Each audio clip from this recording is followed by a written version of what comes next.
Huge games. It was very, very similar last year, to be honest.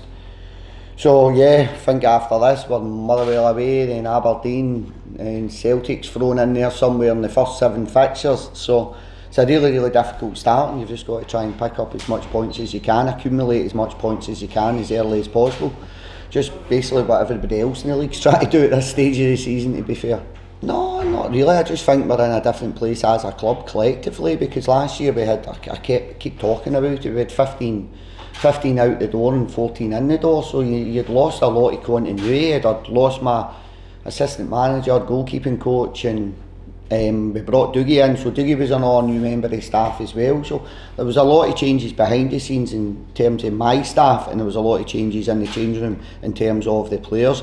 And we also, the transition for Marvin from being the club captain in the changing room to then become the assistant manager, we lost Marvin's input in the changing room from a player's perspective. So there was a lot of change this time last year. I just think having a wee bit of continuity in the squad this term, going into this term, and I spoke about it at the end of last season, stands us in good stead. Obviously you've still got to go out and try and win the games of football. There's no divine right because you've got that continuity, but that's definitely played a huge part in the game plans going into the next set of fixtures. Watched me bits of it because we were obviously in the change room at 1:30, so we were at pre-match at 12 o'clock, so we managed to get it on our phones. So we watched the first half, and then obviously watched the wee bit, and watched sports scene, and then obviously I've watched the game between Monday and today. I've watched the full 90 minutes, as the coaching staff have. No, not really, because I'm used to playing against Martin Boyle. If you look at, I think Martin, maybe 2 out of the 4 games last year, Martin played against us, and then the previous year we played against Martin 3 or 4 times as well. So I think it's a huge signing for Hibs. I think it's nice to see him back in the Scottish Premier League, if I'm honest.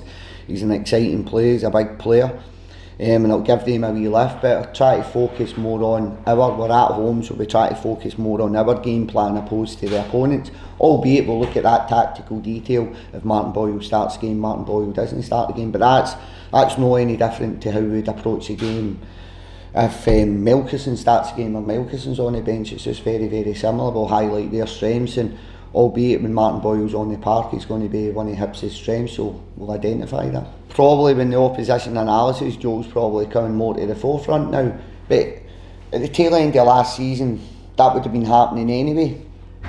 But we've got more than one player, in my opinion, that the opposition will be worried about going into this game. So yeah, Joe will play a part in that, but we've got another 2-3 players probably in offensive areas that we can switch it up and take the opposition with a wee bit of surprise, if I'm honest. But definitely Joe's going to probably be one that the opposition focus on a lot more.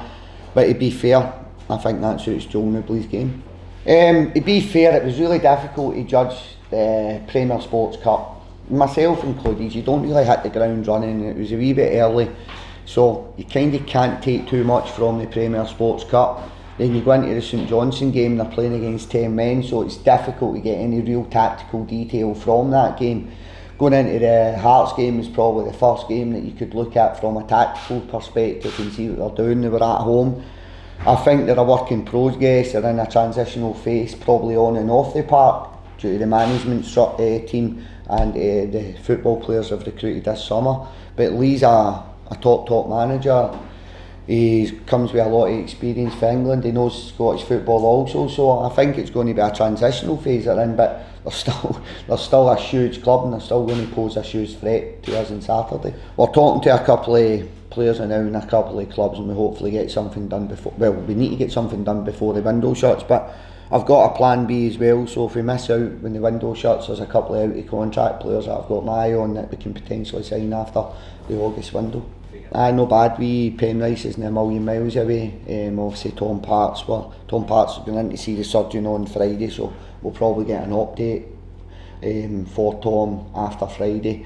But barring that, Penrice should maybe join in training tomorrow, maybe Saturday's a wee bit early for him, but he should be back training with the squad as per normal on Monday.